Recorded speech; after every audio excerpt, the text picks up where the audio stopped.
kind of weird to me that when I turn on national media and they're talking about the Bills, I get a little bit annoyed because I'm like, no. We've been talking about this for years. Yes. Don't just jump on because it's hot. I love like some of the takes are like, let me tell you, folks, this Josh Allen is really good. I'm like, okay. There's this guy you need to watch out in Orchard Park. Yeah, I know. They have you seen this Allen kid? Like, he could really play. He could play. Yeah. You know, I've been telling you all along, he's my guy. Yeah, okay, whatever. I love how we do all of our national guys. They talk like this. They do, well, though. A lot of them do.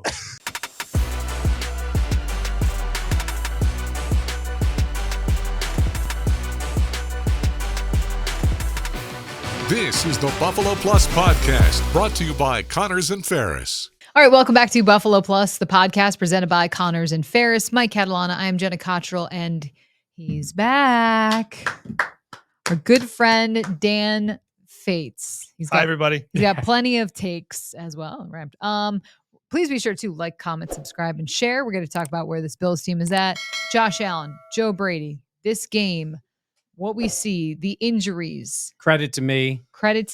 And an exciting Buffalo Plus event that we're going to have coming up. So we're going to talk all about it. But first, let's start with, Mike, just where this team is at. We were in Buffalo this week. I keep saying the vibes were very, very high. And they should be. I mean, this team is really good. And they are playing their best football at the right time. Maybe not everything, right? Because, you know, there's work to do with the defense. There's no question. I think health will help with that in some ways. But at the same time, the way Josh Allen is playing right now puts them in a tremendous spot every time they take the field. Yeah. It's a good place to be in. This is a team that is having fun, playing well. And they also there's not this sense of satisfaction. I was going to say satisfaction. I was way off. Hey, I'm new at this. There's this sense of that they understand there's still more work to be due. And I think done. Yeah. God, hot start. It's okay. Hot start. It's okay. You know what? You've had some time up. You're ramping back up. Yeah. I usually have just been talking to babies and kids for the last 3 weeks. So I missed you guys, the viewers. And I just think this Bills team knows that there's a championship level that they haven't reached yet. Yeah. And I thought Deion's perspective this week about doing the boring things over and over again. That's what champions do. Mm-hmm. And that he kind of talks about putting your left foot, right foot, and to not take the shortcut there. That to me, I thought was really good. I think too, he mentioned like, it's like a basketball player doing free throws. Like it's not the fun stuff, but it's the stuff that will get you to where you want to go. And even Sean McDermott talked about a champion's mindset and just, you know, it's really fun to score touchdowns and it's really fun to have these explosive plays, but you know, what's also fun, the discipline and the focus that comes with winning. And those two things are necessary if you're going to keep having fun and keep putting up points like the way the Bills have. So they win the game in Detroit and I go in the locker room afterward and Deion is sitting there. And you guys all know how Deion is really at all moments. And he's just bubbly Deion. And in this game, he sits down and he's like, yeah. And somebody joked with him, you tired? He's like, yeah. It takes a lot to play this sport week in, week out, especially games like they've had the last 2 weeks. Yeah. The NFL is a grind. You know what takes away the grind?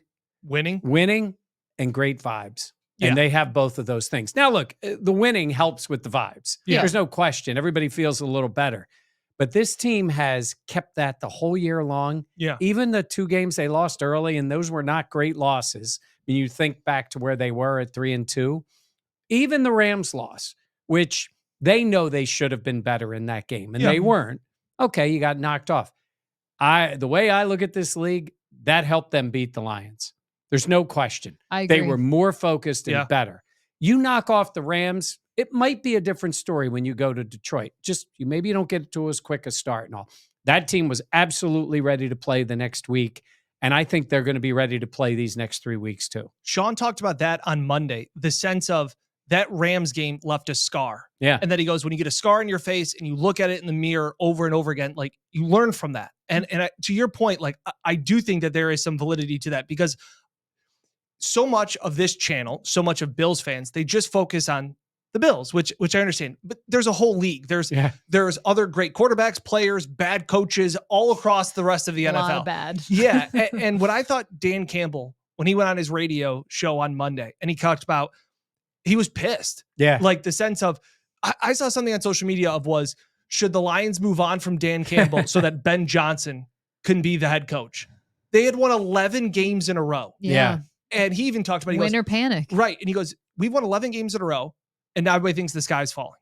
And he goes, you know what? We've been eating filet mignon for 11 weeks. And he goes, we used to live off moldy bread. And he goes, sometimes that moldy bread was good enough. And I do think you're right to the point of you learn a lot more in the losses. And I think that Bills game in LA was that checkpoint. We talked about kind of like, it almost felt like when's the other shoe going to drop? That like they weren't going to go, were they really going to go undefeated for the rest of the season? Yeah. I think that was a good reset. I think reset is the word that comes to mind, and kind of recalibrated too, of like what it takes to win in this league. Because if you want to get to where this Bills team wants to go, you have to always be taking the free throws. You always have to be practicing left foot, right foot, left foot. All the little things that make up a team and all the little things that need to be done. I think of Bill Belichick to do your job in the way that is championship caliber. Filet mignon to moldy bread. Yeah. Is Dan Campbell your analogy spirit animal? Is he like who you, I mean, to go filet mignon, moldy bread, it sounds like something you might come up with. No, I needed like a baseball or a golf analogy. That's what. But I'm talking you about. You do love food analogies though. Yes. Which I respect. I feel like you're the more food analogy. No, I just like food. I just food. I just like food. Yeah. I don't. A couple of people have mentioned Dion. You talk about vibes. In the chat, they're mentioning Dion's talk about Josh being happy at home. Yes. And whatever the reason is, Josh is a happy guy. He's happy in his life. He's happy on the football field. I think the biggest thing is it's freed him up to play the way he plays. And everybody in that building feeds off of Josh Allen. 100%. Even the veterans to the young guys. 100%. They look at 17, they go, dude's smiling. He's happy.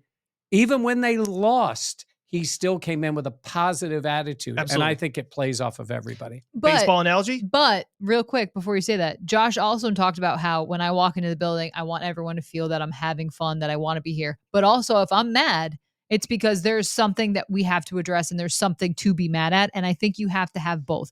It can't always be sunshine and rainbows. When the storm clouds come, you have to be like, we need to have a conversation about this. No, and you're right. But they also know in this case, I said you're right.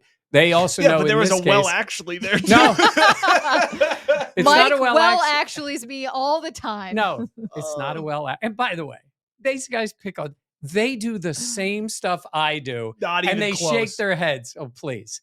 But what he's saying there is when they know that's what I'm talking about, it's focused on football. And I think there have been times with everybody where the other stuff gets to you, whether it's losing, whether it's teammates, whether it's at home. It can be a million things. Yeah. Allen, it is the unquestioned Josh Allen football team. He's always been the best player, but it is unquestioned it's his place. He takes that responsibility seriously, and he walks in the building, Josh Allen, and these young guys are looking, going, our superstars this way. It's pretty easy to follow that vibe. Well, I make the look of, we wanted to know what kind of a leader Josh would be, right? And we talked about, is he an alpha and all those kind of things during the offseason. My baseball analogy, Mike, is when he talks about like guys feed off that vibe, right? Of what Josh is. It reminds me a little bit of like, look, an NFL locker room is 53 plus alphas. Yeah. Okay. But there's got to be one guy that you follow. You're all in the NFL for a reason. You're elite at this sport. But it reminded me a little bit of like Derek Jeter. Like there are big names that would come to New York to play. It was Jeter's team. And they fed off Derek Jeter, the captain. There were other superstars, Alex Rodriguez and other big guys. But it was Jeter's show. And how Jeter went, that was how it went. That's how it feels like with Josh right now. Yeah. That, hey, we're following his lead. He's the guy. If he needs us to pick him up, we'll do it. But we're riding him. Yeah.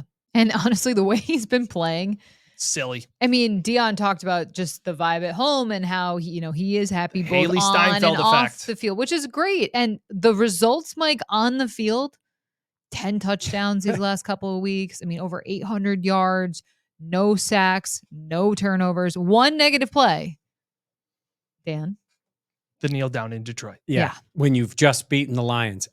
You cannot play the position better than he's playing it currently. Yeah. And I'm taking everything into account. Leading, running, throwing, decision-making, all of those things. You can't play it better. There's been a lot of great players. There's great players in the league now.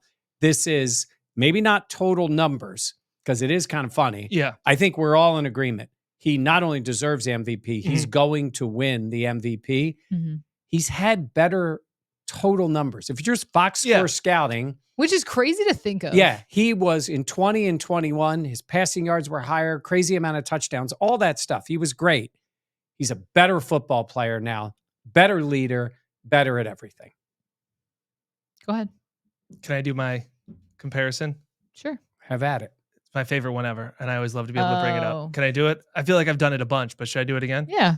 I think I kind of mentioned it on the post game in Detroit. Oh, you did? Yeah. Okay. We Well, did I talk about I you credited. Yeah, of course. Go ahead.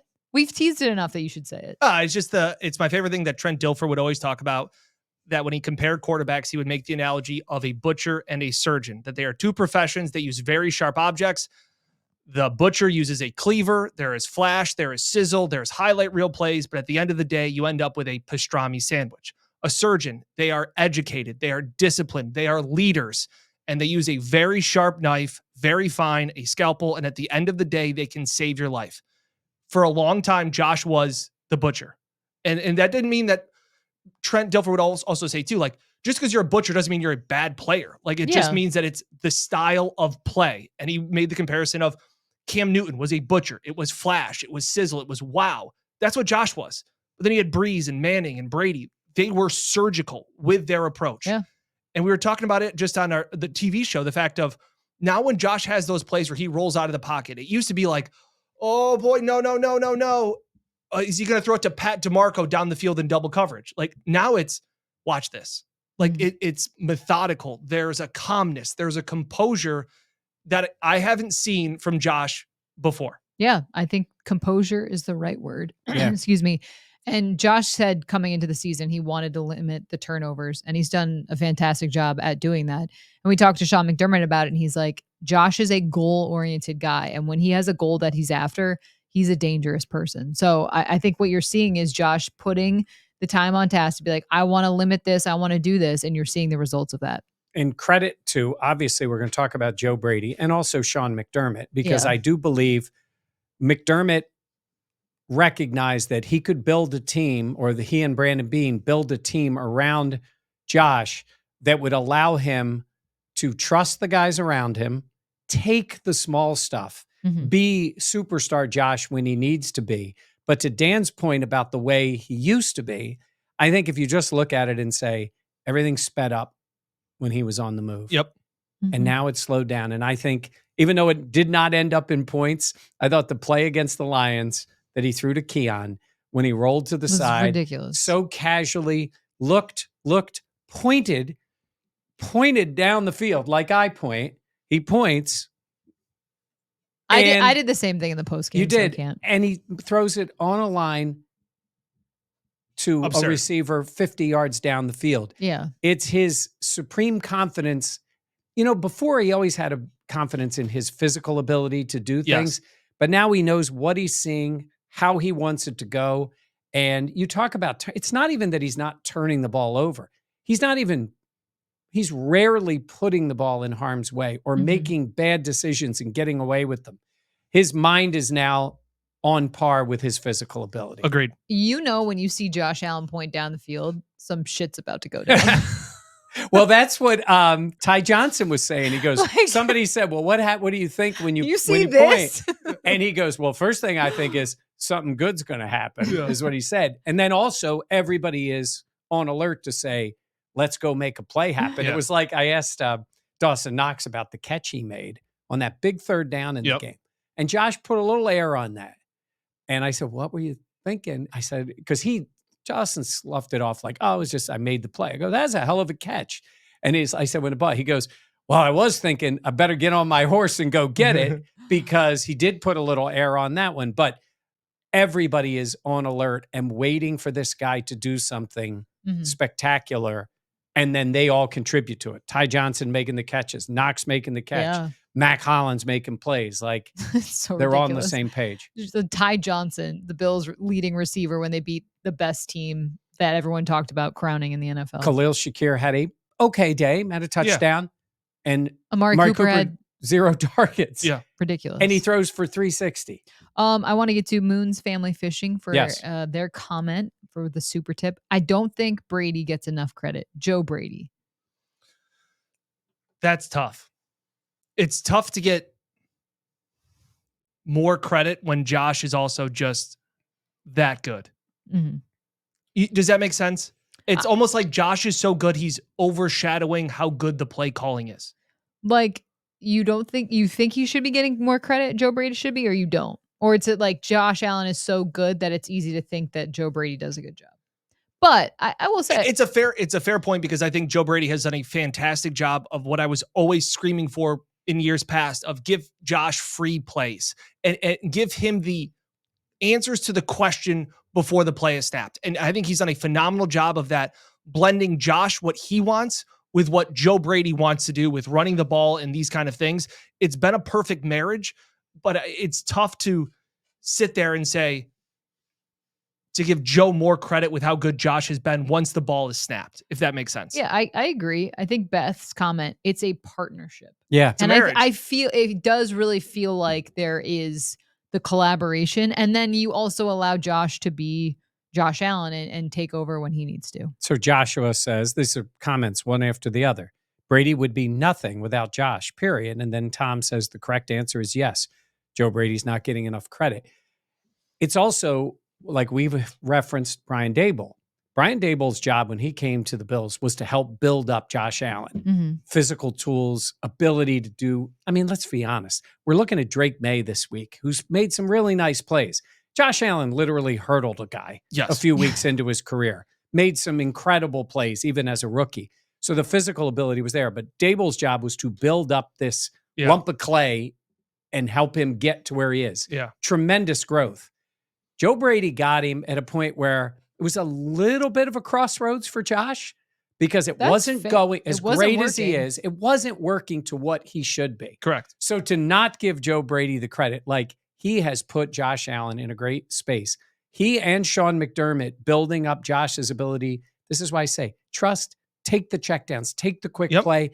And then when the time comes, be Josh Allen is the perfect marriage of it. And you can't look, obviously, it works a lot better when it's Josh Allen making the plays. Right. But don't take away the credit from the coach who's helped put him there. Absolutely. And I go back to, I think Joe Brady should get a lot of the credit for this hodgepodge of an offensive players around Josh. Because even going into the season, like I am loving people dunking on takes from before the season, from national media, whether it's Carton or whether it's Acho and these guys going, hey, Bills fans, you're about to have the worst season of this roster stinks. I think that's where Brady deserves credit for the whole cohesion of what this system is, because you've given Josh a scheme that fits. Like you've given him the blueprints of how to run it. He helped build the car. Josh is now driving it like Dale Earnhardt. Like he is just... Couldn't think of any other NASCAR drivers. Daniel Ricciardo. Sure. His best friend. His best friend. Well, Jenna, I wanted to ask you about this because the idea is what Dan's talking about is the national guys who were, this team's going to be awful and they aren't going to do anything. But I think it was fair to question, would they have enough this year? Yeah. Because I mean, we did it. We did it. I think so did Brandon Beane. So did Sean McDermott to some extent. Because you did not know how it was going to work. So if you don't think Joe Brady deserves credit for that part of it, I don't know what you're watching. Because while Josh is immensely talented, he has the confidence in the guys around him, and they are being used. You know, it hasn't worked out with Curtis Samuel. other guys have made plays, Yeah. right? Yeah. Other guys. In the backfield, they have found a way to use all three of those guys and be effective. It's Josh a lot, but it goes to coaching too. Yeah, I completely agree. And then you can also add in just the O-line and how well they played. And Aaron Kromer, the job that he has done. Yeah. A lot of people talk about him in the comments. Kromer has been huge too. Like, I think that sometimes, the O-line is like the least sexy part of an offense, but at the same point, what it's been able to do for Josh, I mean, hasn't taken a sack over these last couple of weeks. Like the time that's allowed him, and just the play that you see from them, the cohesion and just everyone being on the same page has allowed this Bills offense to do some special things, specifically Josh over this last stretch. So I think we want to talk a little bit about Joe Brady this week because there is the buzz. It's 8 straight games with 30+ points. That ties an NFL record. So it's the talk of, hey, Joe Brady's probably going to get a head coaching job, things like that. Do you think, guys, he will be a head coach next year? Do you think he should be? Do you think he should stay for his own sake? Like, where do you guys see that? See, it's really hard because a part of me is like, yeah, you want to be a head coach. But then I look around the league and just, you have a unicorn in Buffalo. You have Josh Allen, and there are not Josh Allens really anywhere else in the league. But I get why. I mean, it's what you saw from Brian Dable. Like, he was obviously a coach of Josh, helped Josh become Josh, not the Josh that we're seeing now. But a lot of these guys, the aspiration is to become a head coach. So if you were to tell me Brady leaves, I would not be shocked. If you told me Brady wanted to stay, I also wouldn't be surprised because I think the situation is just so unique. And it's like, I mean, look at Ben Johnson last year. He decided to come back to Detroit. Like, do I expect him to be back after this season? No, I don't. But I think for some guys, maybe they stay an extra year because of what they have at their current team and how sometimes it's hard to just, there's just the teams that have openings.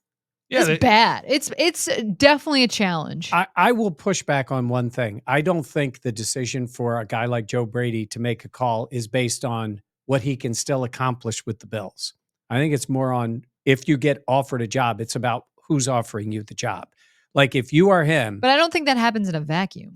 No, but I'm saying is, listen, I think he's done great. And maybe this team goes to the Super Bowl, wins the Super Bowl, whatever it is. Then you would have accomplished everything.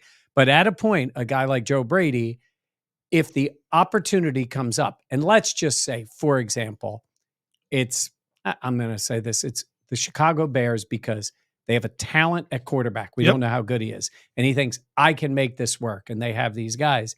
You have to take that opportunity if you are him because it can be fleeting. But I think that's you're making that decision on one thing. I think you have to look at the organization. No. I'm not making it on the one thing. I'm just giving you one example of a thing he would do. He's going to want to work with the GM. He's going to want to work with the ownership.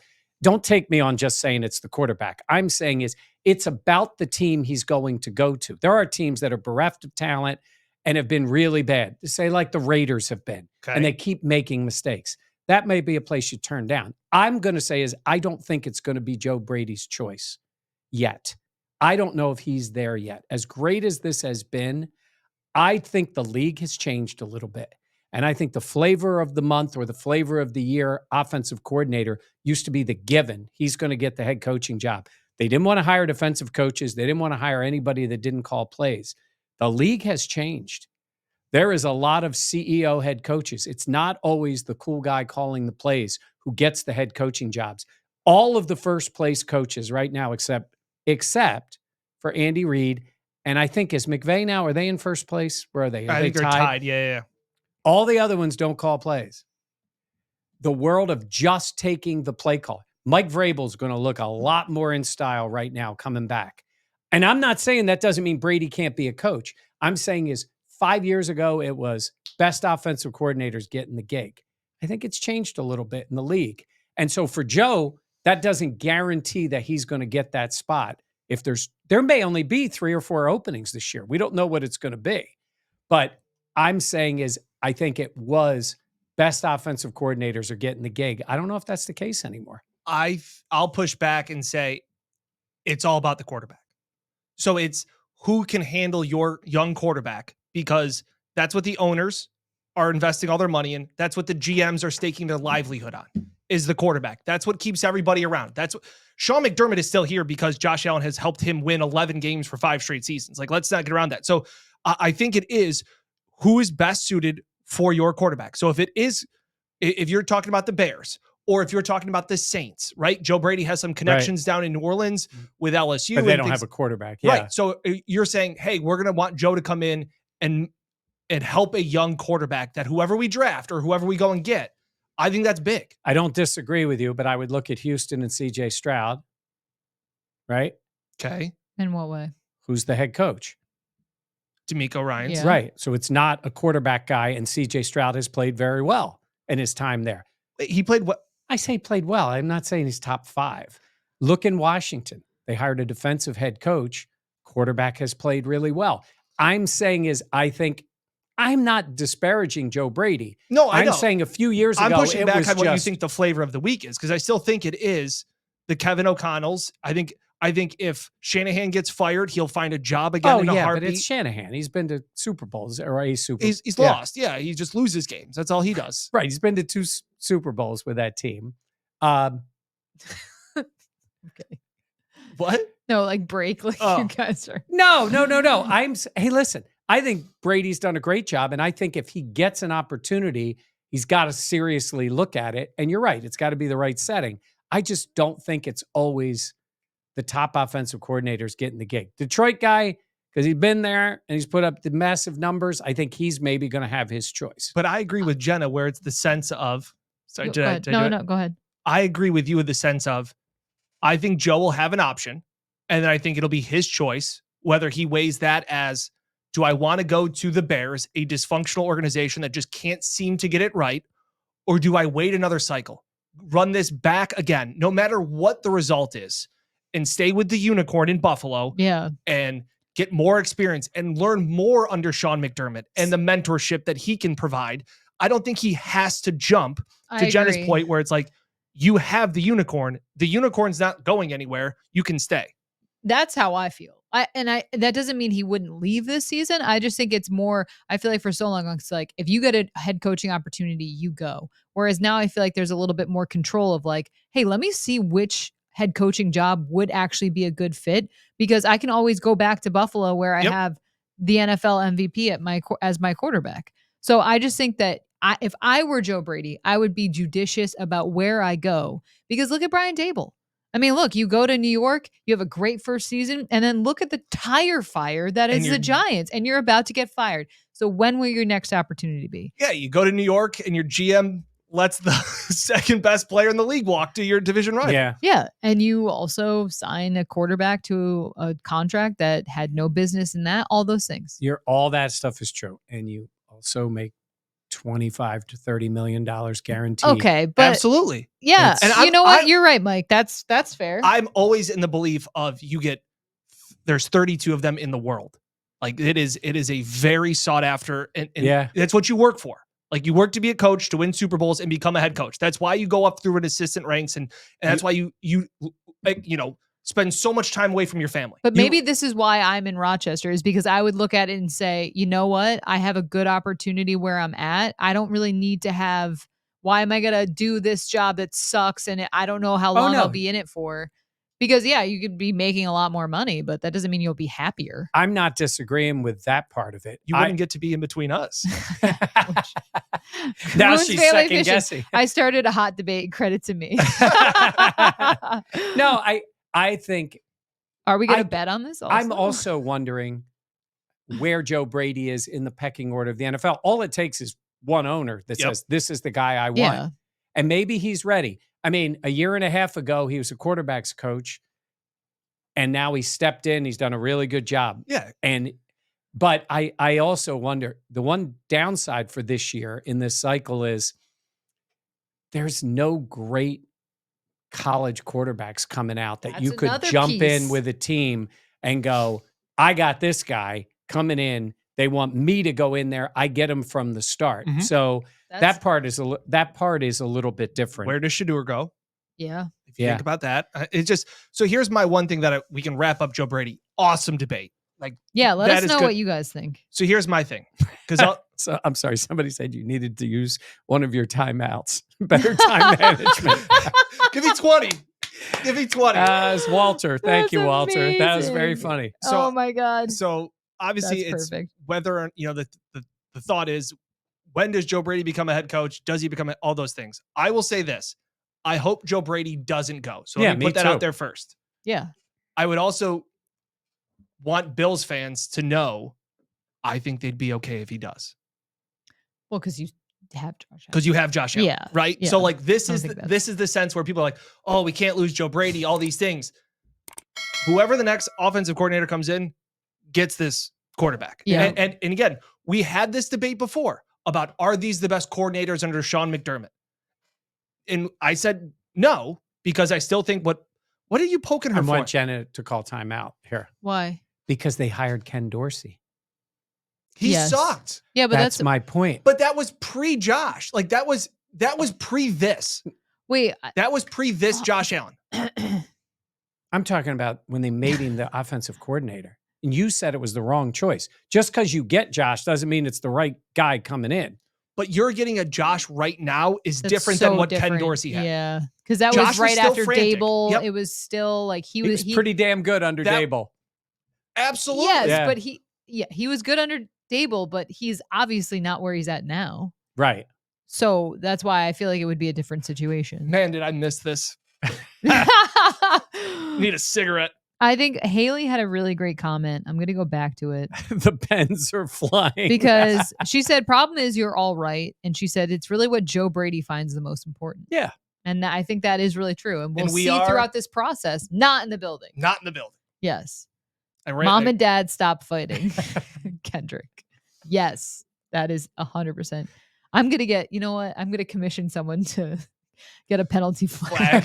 Just throw it on the table. Oh. You guys are ridiculous. All right. Well, let's talk a little bit about, we talked about where this team is at, Josh, Joe Brady, all that stuff. Let's talk a little bit about injuries. Okay. Because that something that was a theme after the game against the Lions. So, in terms of the practice report, Rasul limited, DeMar limited, Matt Milano limited, Taylor Rapp limited, Curtis Samuel limited, Balin Spector limited, Dorian Williams limited, but they all were out there in some capacity at practice. Do you think that's encouraging, or what do you think? Well, I think it's encouraging that the majority of them are going to play. That's usually the case. And then sometimes you get a little surprised. You're like, oh, okay, they're going to sit them out.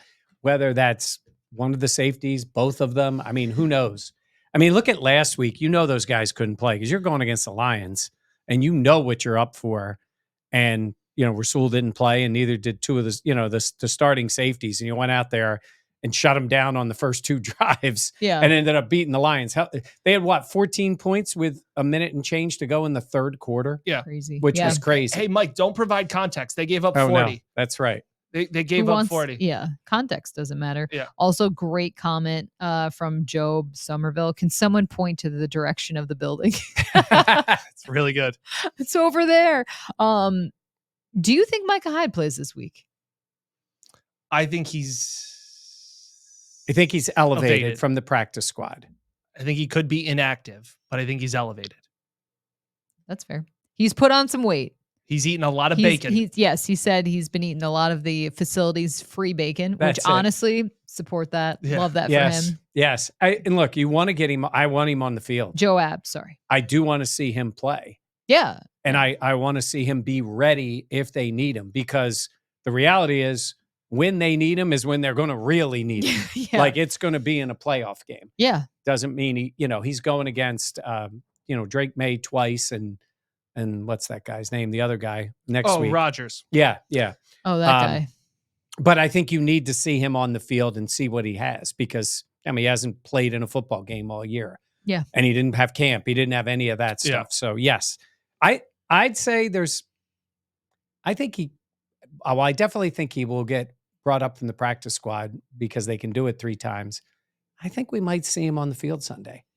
Thinking about this more, I could definitely see that being the case, especially depending on how the game is going. And depending on both DeMar and Taylor Rapp. Yeah, of their course. injuries. Like first and foremost, If it's one that. of them is out, it just might make sense to get him out there. Yeah. No, I think Sunday is going to be so was about to say interesting, but just I was thinking about, we were talking. So this rivalry, you said on our TV show, like it wasn't even a rivalry, which is fair because it wasn't for so long. And I have this vivid memory, and I've told you guys this, and you've seen the video of when the Bills were hosting the Patriots years back. Brady was the quarterback.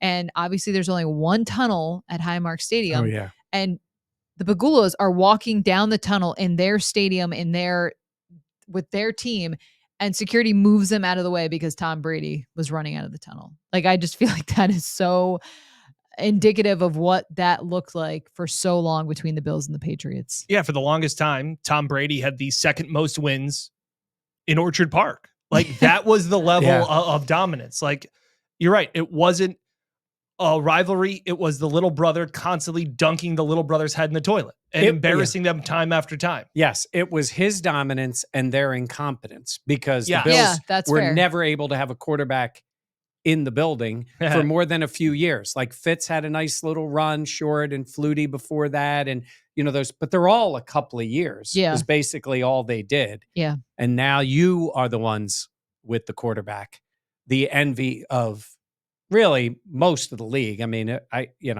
guess outside of Kansas City, I don't know who isn't envious of, having Josh Allen. Yeah. In the way he's playing.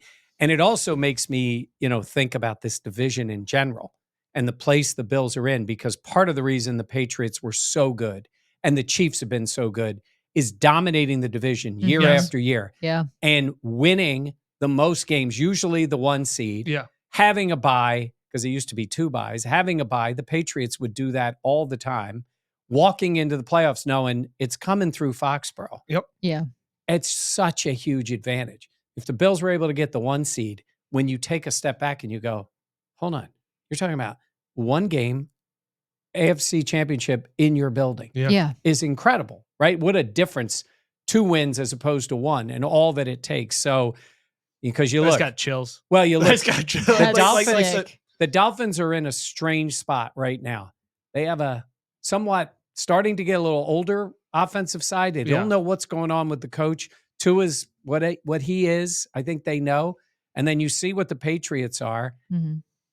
And the Jets are in a total upheaval again. And even if Rodgers is back, maybe it's for 1 more year. Yeah. So, well, the Jets are like a caterpillar, and then the caterpillar gets its wings, and he's like, this is so cool that he gets to have his wings. If you know, you know. AFC Championship, January 26th. Yeah. That feels like forever away. Oh, I guess it's going to come up fast. It's right before my birthday. Happy birthday. Yeah. I've always wanted to work on my birthday. Well, you are guaranteed you're going to work. We're taking the day off. I was going to say, yeah. We can make that happen, Jenna. No, one way or another. I just January 26th. Okay. All right, let's talk. You mentioned the quarterbacks. Yeah. Drake Maye. He's had some comparisons to Josh. Obviously, he's big. He's not as big as Josh, but some of the escapability, him getting out of the pocket, that's been where he's had some of his best plays. Like, the team is bad, but Mike, I see flashes, small flashes where you think they could have something in this kid. No doubt. I mean, he does have the physical ability. What are the 3 things you said a quarterback needs? They talk about when you draft a young quarterback, you want the 3 Ps. Like, comment, subscribe. Sorry, I did this and I was like, that's like, comment, subscribe. It's nothing that was else. Funny. Yeah. That was funny. Have you been saving that one? Yeah, that's good very job. Good. Good job. Good effort. Wow. You guys suck. They talk about protection, playmakers, and play caller. Yeah. No protection. No playmakers. Nope. We love Alex Van Pelt. I actually worked on the radio broadcast with Alex Van Pelt. He picked up your dinner the one time at Elmo's. At Elmo's. I mean, that makes you I didn't know elite. that story. Oh, he picked it up for the whole radio crew. Hey, Jenna, that's really nice. Every time you go there, Mike tells the story. Come on, it's a good story. It is a good story. It is a Very good story. quickly, John Murphy joked with him and said, well, Alex, you're the rookie. Yeah. You got to pick up dinner. And then he did it for That's like really nice. 14 guys. So that was great. So That we is are nice. always a fan of Alex, and he was a good dude to have. I just don't think it's maybe working out. Let's be honest. You don't have the protection. You don't have the play callers. He's the fall guy. Or the playmakers. what are you going to do? Yeah. So it's been tough for Drake Maye, but I do think he at least shows that ability. Look in Denver at Bo Nix, right? Yeah. Coaching, Ugh, protection, sorry. playmakers. As a rookie, Peyton. Yeah, Peyton's doing pretty well. he can I know. coach. Yes, I know. That is my visceral reaction too Yeah. when you think of Sean Payton. Yeah. But he can coach. Yeah. Yeah. No, And, not denying that. you know, and so this is where I'm seeing a rookie come in with physical ability. Yeah.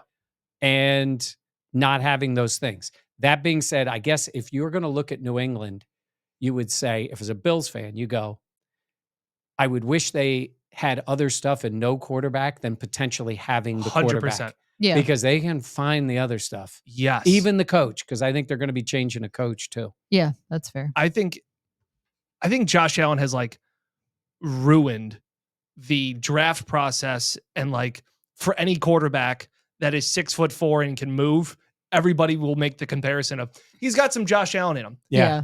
There's not any other Josh Allens. It's still shocking Elway didn't take him. I know. Yeah. Josh says he still gives Elway shit for that. They golf. And he's like big, because that was all Elway loved is Brock Osweiler and Paxton Lynch. And Elway's out in, you know, Denver wearing cowboy hats. Yeah. Like the dude played for the Wyoming Cowboys. Like, bring him in. But it just seems unfair a little bit to Drake Maye to be like, oh, he's got some Josh Allen in him. It's like, okay, that's and I know they like Mike Giardi, phenomenal interview on the channel about what they're saying in Foxborough, friend, recurring guest, all of those things. And he talks about he's got some Josh Allen in him, but it's like, that's tough to live up to. Yeah. It's like when people are like, oh, he's got these comparisons. It's like a Hall of Famer. It's the Kelsey and Kincaid. It's like, that's a lofty thing to put him up next to. You know who else gets this is Patrick Mahomes. Every time there's an off-script guy that's a little bit different. Yeah, Caleb Williams got that. Patrick Mahomes was not, I mean, he went later than Josh. He was thought of as a lesser of a prospect than Josh. He was supposed to go late in the first round. Yeah. And he had played, they didn't win a ton, Yeah. you know, and it was like, oh, and then you see guys like, he's got Mahomes. Mahomes is an aberration, just like Josh is. Yes. You were saying that he's not Josh Allen. Josh Allen isn't Josh Allen. The Josh Allen we saw in the tape in Wyoming and all was a one thing. But what he's become is another. And credit to Josh Allen for that. Well, I'm just saying, like Anthony Richardson. Yeah. It's like, oh, you know, he's got this big arm and he can move. He's got some Josh Allen in him. It's like, yeah. I think you're setting some of these guys up to fail because like that expectation. Everybody's trying to find that quarterback. That's the project that turns into something special. It's just crazy when it's like any quarterback that has a big arm that can move, they're like, it's got some Josh Allen in him. Yeah. Isn't it cool, Jenna, that the comparison to the quarterback happens to be the guy playing in Buffalo? I think about that all the time. Yeah. Like MVP stuff. Right. Like, I mean, the Bills have only had one MVP of the recent time. OJ had won it, but it was Thurman Thomas. Like Jim didn't win it. Yeah. Bruce didn't win it. Andre didn't win. None of those guys won it. Yeah. Is it fun? Is it weird? It's kind of weird to me that when I turn on national media and they're talking about the Bills, I get a little bit annoyed because I'm like, no. We've been talking about this for years. Yes. Don't just jump on because it's hot. I love like some of the takes are like, let me tell you, folks, this Josh Allen is really good. I'm like, I gotta. There's this guy you need to watch out in Orchard Park. Yeah, I know they. Have you seen this Allen kid? Like he could really play. He could play. Yeah. You know, I've been telling you all along. He's my guy. Yeah. Okay. Yeah. Whatever. That really. There is recordings me. of you guys. Yeah. Fellas. Exactly. Yeah. Exactly. And then like probably 2 months before, they're like, oh nope, doesn't have it. He's not the guy. Can't win in the big moments. Yeah. He only had a perfect game against the Patriots and then went out of his mind against the Chiefs on the road. Yeah. But, you know. Yeah. I love how we do all of our national guys. They talk like this. They do, though. A lot of them do. That's how they Have you heard Adam Shine on TV? He's what he does. Josh Allen, my guy. Let me tell you something, folks. Yeah, I can't stand That's it. the open. That's horrifying. People immediately turned it off. Okay, anything we would want to talk to about before we get to credit to me? Well, I guess we can predict the game because everybody always wonders. Oh, yeah. Since I want to announce that I am in dead last place picking the games. I am in last. I have the most experience. It has not helped me this year. I am in last place. Dan Fates is in second place. Jenna Cottrell is your Number 1. leader. Number 1. Congratulations. Hot Pilates is coming for you, Michael. It doesn't have to be hot Pilates. We didn't say. First of all, I haven't already lost because You've lost. You've lost. No. What happens Start in the stretching, playoffs? Mike. What happens in the playoffs? This goes on. Oh my God. Talk about moving the goalposts. Oh my Well, wait a minute. gosh. It's the season. If you were ahead, That it would be is- week 18 and done. No, that it's the playoffs. is comical. It goes all the way through. It goes all the way through. I'm sorry. You got to pick the playoff game. Well, we never said that. Also, I would love to see Mike pick against the Bills. Yeah, also that's it's I fine. would pick against the Bills. No, I would. You No, I still don't not think- catching me? I don't think it. Oh yeah, that's right. You. But all I got to do, it's like when you're getting chased by a bear. You don't have to be faster than the bear. You just have to be faster than the other guy. Then the idiot in a hoodie. Yeah. That's it. So I just need to tie Dan. That's all we got to do. Oh my By God. the way, last week, Flag. Yeah. You know Start what's funny? stretching, old man. last week, my first thought was, I think the Bills are going to beat the Lions. And then I allowed myself to think about. Nope. Shoot from the hip. No, I allowed myself to think about the injuries and all the other stuff that was going on with their Same. defense. And then we even talked about it. Like when you focus on those things sometimes, you looked at that Bills team taking the field last week and you're like, oh my God, both safeties. Yeah, that's fair. Corner. And you're sitting there looking, you're going, I want them to, how they can play in this game. The power of preparation and motivation for these talented players is incredible. And that team came out like, I don't care who's on the field. We're going to win this game. Well, And that was impressive. Well, I think that's where it's so easy when things go wrong to instantly blame the coach. Yeah. Or they didn't prepare them, they didn't know these things. Like, I don't really think that whoever you dogged on for the Rams game defensively, you have to give as much credit for the defense that they did. And Mike, to your point, they were shorthanded with the safeties, with Rasul Douglas out, with Matt Milano going out, Dorian Williams in the middle of the game. And up until the third quarter, they held the number 1 offense in the league to 14 points. More importantly than that, they got 2 stops early. Yes. Yeah. Which allowed Josh to lead them down the field, to get a 14-point lead, to make them one-dimensional, and at least keep them at bay. Like, that deserves credit. But when I look at what Ed Oliver did last week, I don't know how much scheming up that was. It was just Ed whooping another man, as Daquan says. So, like, it's so easy to say, they don't play well, they don't get a pass rush, and we go, come on, they got to blitz, they got to do something. Sometimes guys just have to win one-on-one. Like, it's not always coaching. Like, whether it is whatever, like, I thought it was funny when Sean was talking about that. Obviously, there was all this talk about Ed hasn't been that productive this year, and he goes off.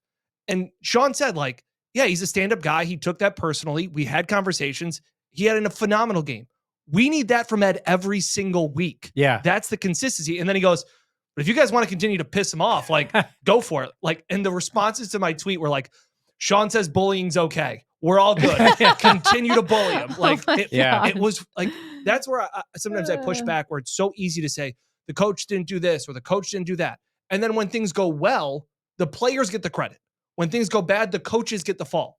Like, there is a fine line in between of, hey, how are you preparing during the week, the motivation, all those things. Yeah. But I thought against that Lions game, those defensive and offensive line dominated. And I didn't think they could against that Lions team. No, I agree. Especially against that Lions offensive line. Phenomenal. Because that's a Ed great group. was pancaking dudes. Yeah.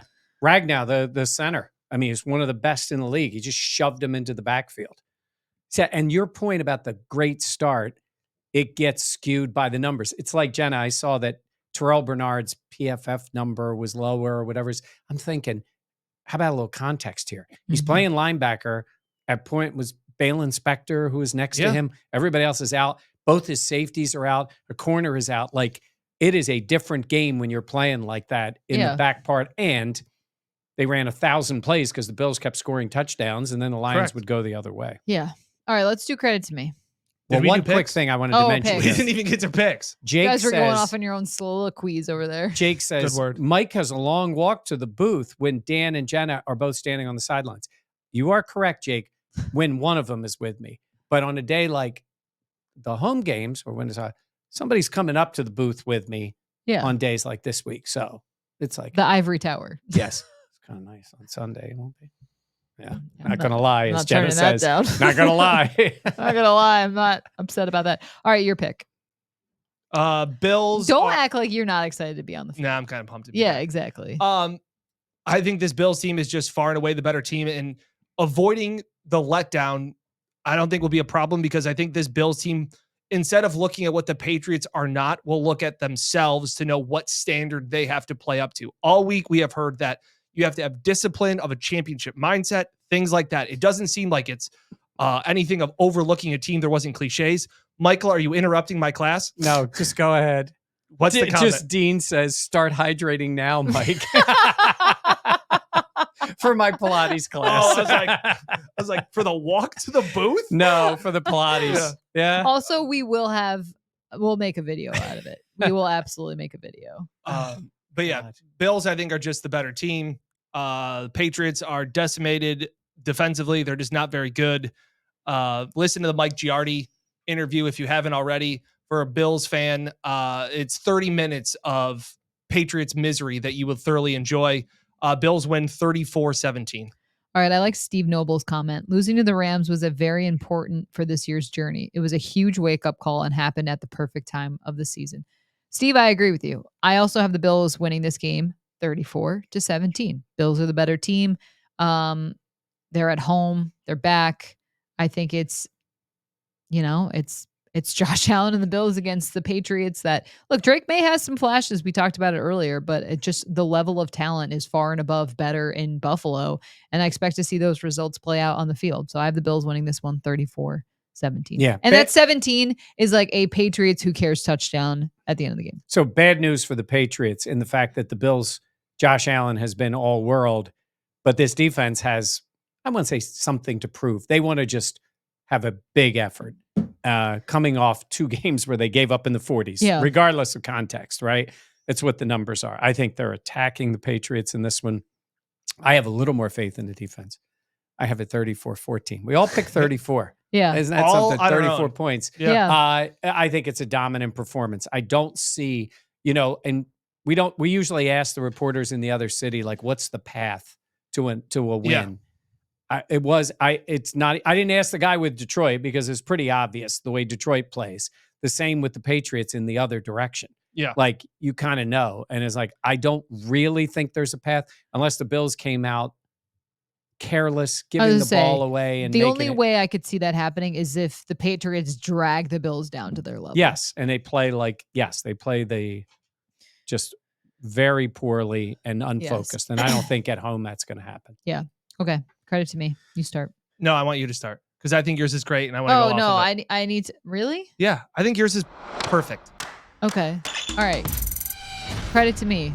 I feel like I have the exact right amount of care level for rec sports. I play rec volleyball. It's really fun. It's a way to stay active, hang out with my friends. I like to play volleyball. Great. We played against a team where they were taking it so seriously, you would have thought that their life depended on it. This man was screening me from seeing the guy serving because, meanwhile, they were beating us in every game. They were up by 10. They crushed us in the first game. The second game, we fell apart. And the third game, this man is screening me. Every time I'd move to the left, he'd move to his right, so I couldn't see the person serving the ball. Sir, take a seat. Piss me off. There's no reason to get that worked up in terms of your competitive level when it's rec sports. Wow. Did they celebrate too after points? Celebrating after points. Oh my God, great hit. You're kicking our butt. Just like, hey, if you want to be like, hey, that was cool, or like whatever, just I can't stand the people that want to be gym class heroes when you're in your 30s. I agree with you. I think it's a very good point. I will say, I think your team needs a little more urgency going into games. Oh, I'm urgent.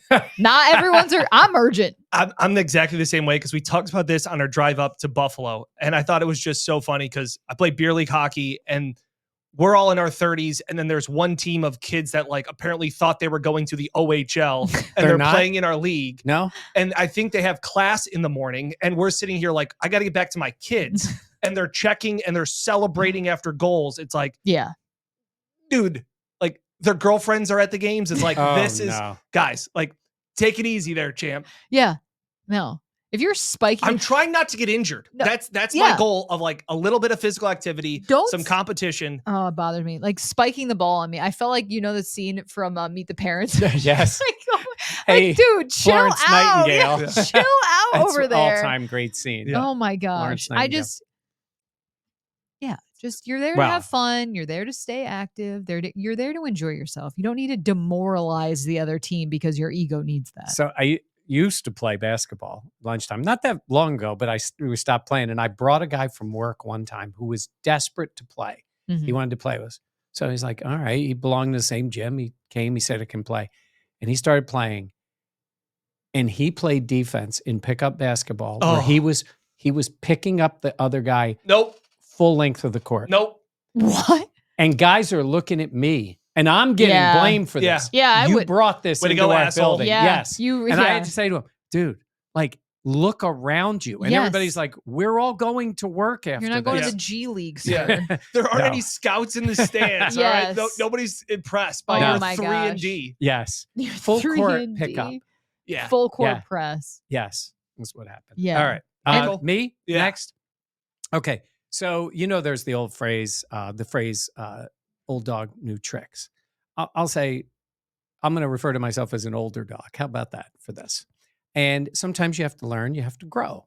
And I talked about it a couple of weeks ago where I'm scared where this is going. I lost it on the road because I left in the largest stadium in the National Football League. And when we had a flight that night in LA and I lost it, I flipped out. Jenna was fine. She was cool. I flipped out. I ended up running in the place to get my laptop and all. And it was just not a great day for me post-game. And I said, I have to stay calm. So now fast forward to we're at a game in Detroit and we are leaving. Wow. No.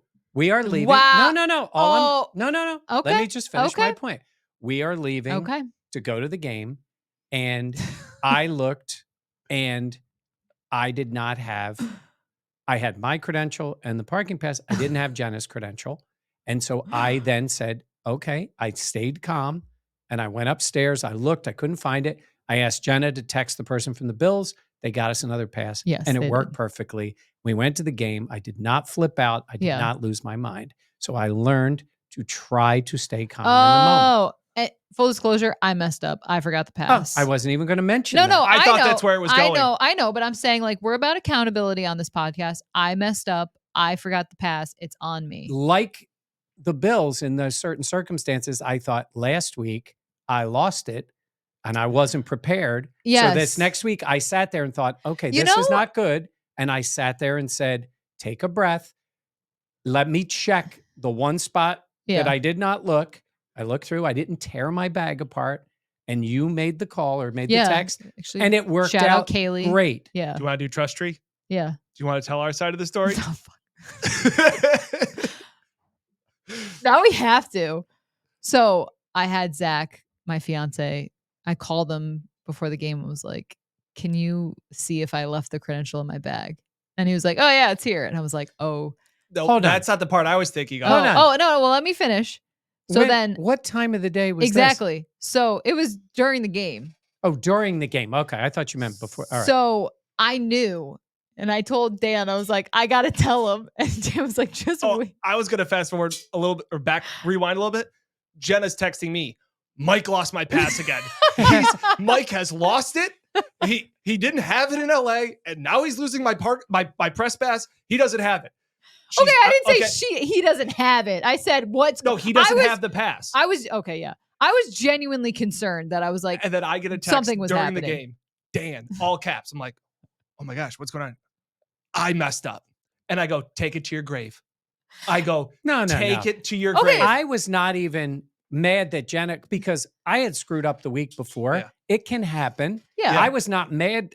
And I thought we handled it well to get it corrected. Yes. At that moment, it really did not matter if you forgot it or I forgot it. We didn't have it. We needed it to get in the building. Are you looking in up the the building. text? Oh, I No. thought you were looking up. Because So- Dan told me to take it to my grave, and I Take said, I said I'll no, never I say anything. can't. I was like, you know me. I can't lie. No, but I wasn't. All I said was Yeah. I did tell Kaylee from the Bills, Yeah. I'm really hoping that Jenna finds this pass because I That's had a fair. bad week the week before and I did not want to be doing it again. Yes. No, So, that's totally fair. I just meant I stayed calm. I wasn't going to throw. I wasn't even going to mention that you left it. Well, at home. I feel like we had, like, Trust Tree. I had to. Yes, you did when we were talking on the phone to Dan, and then So you're like, good. Well, Oh, yeah. I had already, like, thought I totally forgot about it. And then I was like, oh, I got to tell him because I didn't tell him yet. It was so good. yes. It was very funny. Dan. Yeah. Mine is just I appreciate everybody. Credit to me for my time away with my family. Credit to my wife. We said it before. The doctors, the nurses, everybody that took care of our family, my parents, my in-laws, everybody that has helped out. Credit to you. You guys have made me meals. The gifts, everything has just been amazing. Yeah. It is kind of crazy to see some of these comments. Wishing my family the best. Credit to you guys. Like it's been awesome. So to get to spend some time with my family, credit to them for, listen, we all do a lot. We do a lot together. And I know that my time taking away Mhm. adds more on your guys' plate. So you guys allowed me to be able to spend time with my family. My wife and I describe it as beautiful chaos at our house every single day. So credit to my wife again right now as I'm getting to do this podcast. She's trying to put 3 crazy girls to bed. Mhm. So again, appreciation beyond words for you guys, my family, my very in-laws, sweet. all of those things. It's crazy. It's beautiful chaos, but it's been fun. I got you. Oh no! Don't. Don't start crying. I thought beautiful chaos was me trying to find the laptop. Beautiful chaos. Me Yeah. ripping through my bag trying Yeah. to find the credential. No, you know that we are so excited for you guys, and it's no problem. Do you have a date when the next Stop! baby is coming? Yeah. No. We're done. Dan has lapped me so many times. Okay. Uh, No more tears. Happy tears. So yeah, We really are a family on this podcast. So we're a family, Herb. also, I want to shout out where'd it go? Tom Slade, new segment, Trust Tree. I like that. Oh, I like that. like that. So maybe we can figure something out with that. I'm a little concerned that Dan was trying to keep something from me here. You can always tell me. You can always tell me. Also, shout out to Brian, who I was Oh. in spin class with today. Yes. Dan, he's a pilot. He flies planes. We need him on. I just want to know how planes fly. So ridiculous. I want to shout out Connor, Tom, and Sue Barth. I met them before the Lions game. Mother and father and their son. Really awesome. And we talked for a while. It was really cool. They were friends. The son was actually roommates with Ben Johnson in college. Wow. Oh, Yeah. So they were there on the Lions sideline, but they're like, we're Bills fans. Yeah. It was very adorable. yeah. So We thank ran you to into them. that with a few people. So, Yeah. All right. That'll do it for us. Wow. We laughed. We cried. We got mad at each well, other. you did all that. No It tears. was a full day. Nope. It's a full day. All right. That's at my house right now. Yeah. Right. Poor Renee. Yeah. All right. For my cat. Oh yeah. Please be sure to like, comment, subscribe. We always appreciate it. We really do. We've been gaining. So. Hold on. Oh yes. Thirsty Turtle, In Rochester and Victor. New York. If you don't know, it's near the Eastview Mall, right off, not too far from the Yeah. Thruway. So if you come down from either direction, that's going to be the Thursday night right before the playoffs start. Yep. Yeah. The 9th, we're going to be there doing a live podcast. We'll be talking about it again later, Yeah. but we wanted Meet to and mention greet it. 5 5 to 7 live pod starts at 7. Yeah. At Thirsty Turtle and Victor. Good Great spot. Yeah, I was going to say good food. All right. For Mike Catalana and Dan Fates, who's back, I'm Jenna Cottrell. Thank you so I'm much. back. I'm back. Got the meme ready to go. I was trying to tweet it the entire show. That's what you're doing. just got it out. Oh, jeez. Okay, good. Yeah. Please be sure to like, comment, subscribe again. And thank you so much for joining us here on the Buffalo Plus channel, presented by Connors and Ferris. Love you guys.